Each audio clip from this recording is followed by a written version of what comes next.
नमस्कार, मैं हूं शम्स ताहिर खान और आप देख रहे हैं वारदात। ISIS यानी आतंक का नया नाम, वो नाम जिसने पिछले कुछ महीनों में इस्लाम और इस्लामिक स्टेट के नाम पर इराक और सीरिया को जंग के मैदान में झोंक दिया है, जो इस्लाम के नाम पर तमाम खून खराबा कर रहा है, बाकायदा कैमरे पर बेबस बंदियों के सिर कलम कर उन्हें दुनिया को दिखा रहा है। उसे ISIS का ये वो नंगा सच है जिसके बाद बंदूक के बल पर इस्लामी हुकूमत कायम करने की उसकी मंशा का सारा सच बेनकाब हो जाता है। ये वो नंगा सच है जो साबित करता है कि ISIS सिर्फ और सिर्फ एक आतंकवादी संगठन है और उसका इस्लाम या इस्लामिक स्टेट से कोई लेना देना नहीं है।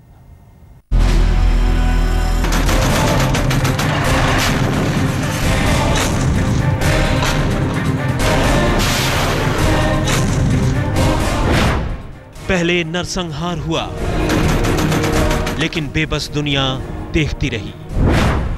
फिर बेगुनाहों का सिर कलम हुआ, दुनिया तब भी देखती रही।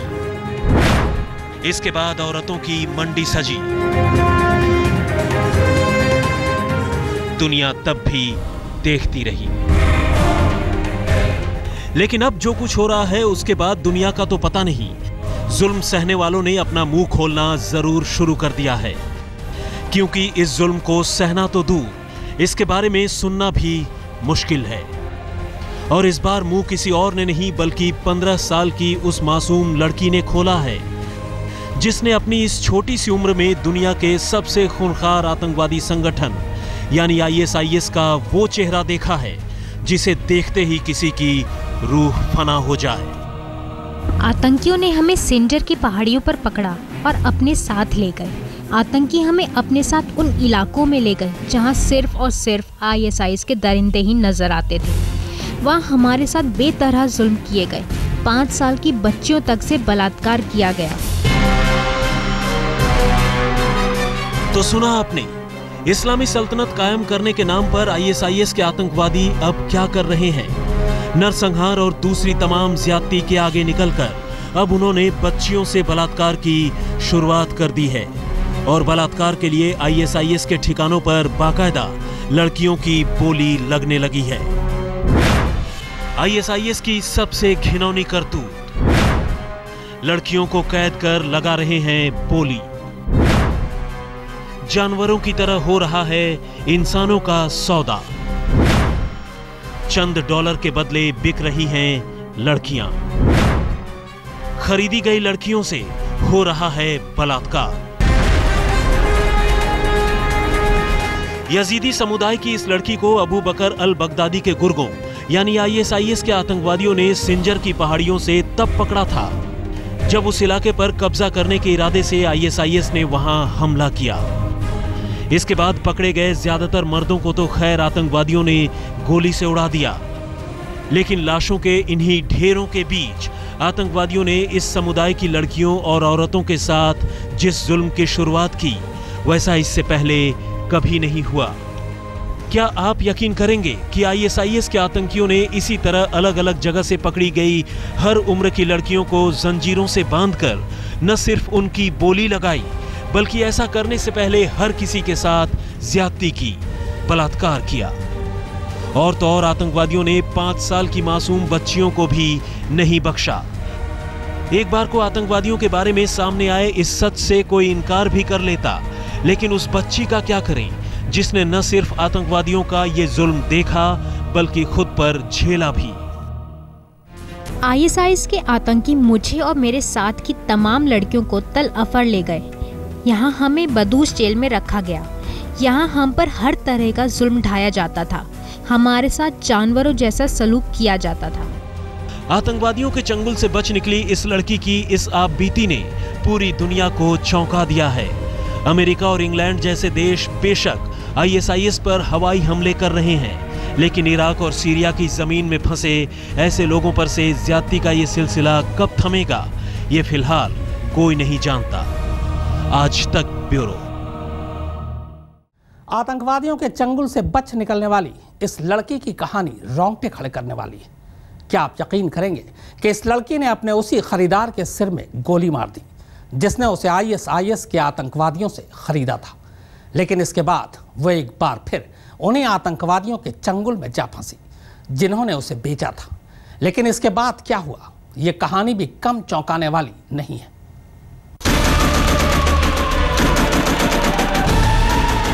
आईएसआईएस के चंगुल से जिंदा बच निकली इस लड़की की कहानी ने अब पूरी दुनिया को चौंका दिया है।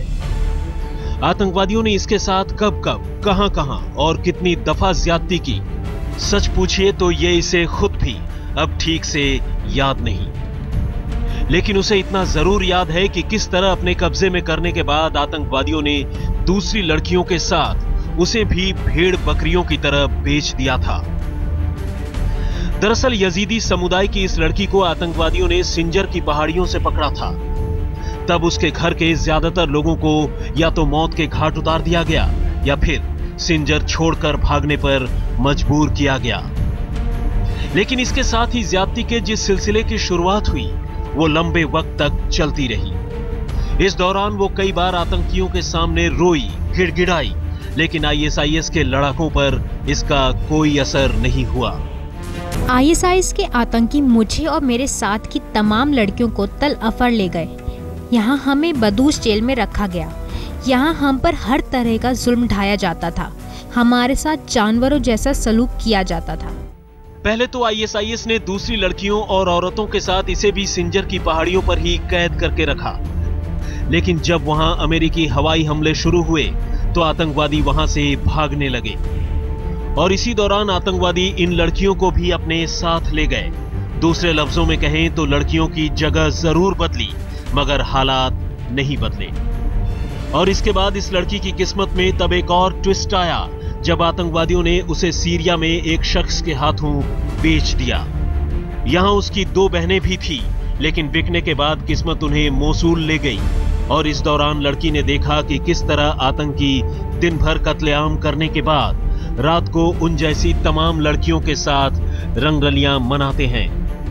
लेकिन एक रोज जब इस लड़की का सब्र जवाब दे गया तो उसने अपने ही खरीदार एक फिलिस्तीन शख्स को गोली मार दी और फिर वहां से भाग निकली। जिस फिलिस्तीनी ने मुझे खरीदा था वो रक्का में मेरे साथ ऐसी हरकतें करता था जिनके बारे में सोचकर ही मेरे रोंगटे खड़े हो जाते थे। मैं सब बर्दाश्त करती, लेकिन एक दिन मेरा सब्र जवाब दे गया। मैंने उसके घर की देखभाल करने वाले से नज़दीकियां बढ़ाई और एक दिन उसकी पिस्तौल मांग ली। एक दिन इसी पिस्तौल से मैंने अपने खरीदार को मौत के घाट उतार दिया। इसके बाद मैं वहां से भाग गई। लेकिन अभी इस लड़की की किस्मत में और मुसीबत लिखी थी। उसके पास सिर छुपाने की कोई जगह नहीं थी और वो हार कर रक्का पहुंची जहां आतंकियों ने उसे पहली बार कैद किया था। जब मैं दोबारा पहुंची तो आतंकी मुझे पहचान नहीं सके। उन्होंने मेरे साथ हैवानियत की, लेकिन सब कुछ बर्दाश्त करने के अलावा मेरे पास कोई और चारा नहीं था। मैं सब सहती रही और एक दिन आतंकियों ने मुझे एक सऊदी लड़ाके के हाथों बेच दिया। इसके बाद मेरे खरीदार ने इस्लाम कबूल करने के लिए मुझ पर दबाव बनाना शुरू कर दिया। उसकी जिद थी कि जब तक मैं इस्लाम कबूल नहीं करती तब तक वो मुझसे शादी नहीं करेगा। लेकिन मैं ना इस्लाम कबूल करना चाहती थी ना उसके साथ रहना चाहती थी। यहाँ ये लड़की दूसरी बार बिकी। यहाँ भी उसके साथ वही सब कुछ होता रहा जो पहली बार हुआ था। लेकिन इस बार उसने राका में अपने दूसरे खरीदार की चाय में नशीली चीज मिलाकर उसे बेहोश कर दिया और दोबारा भाग निकली।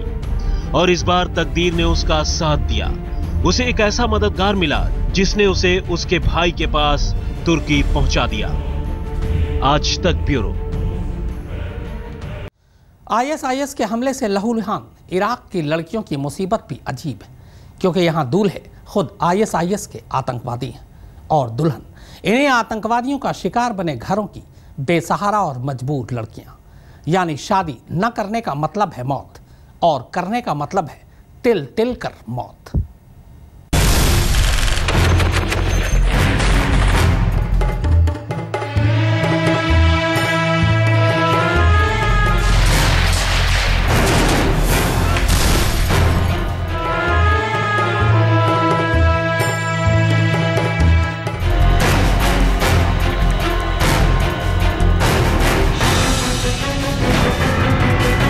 इराक में सजने लगी बारूदी मेहंदी।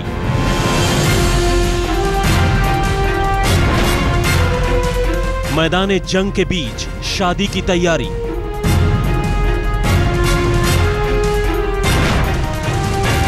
इराकी लड़कियों के बीच दुल्हन की तलाश।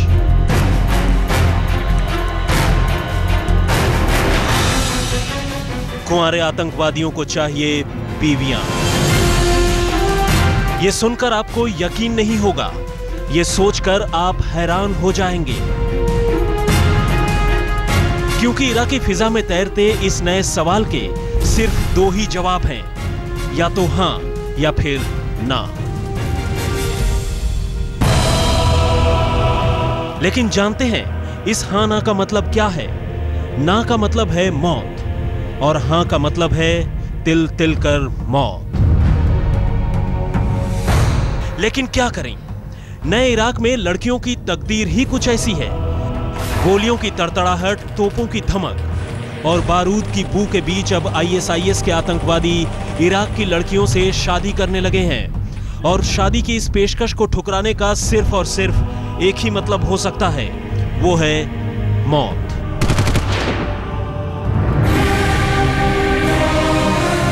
जी हां,